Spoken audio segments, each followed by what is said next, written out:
Hello everyone, welcome to today's video, and in this video I'm going to show you how you can see your TikTok video analytics. So in order to do this, the first thing we're going to do is open the TikTok app. Now what you're going to do is you're going to go over to profile where I just clicked on, and you need to have at least one video posted with at least 100 views in order to see your analytics. Then once you have that, you need to go to the top right corner of your screen at the three stripes, and you need to click on Creator Tools. Now you're going to click on Analytics, and it may ask you to enable analytics. Just click on Enable.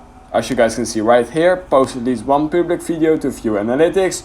Just turn it on, and now we can see my analytics for my videos with a lot of data on TikTok. So yeah, that's how you can see your video analytics on TikTok. If you learned something from this video, I would highly appreciate it if you could like this video, subscribe to my channel, and I hope I will see you in my next YouTube tutorial video.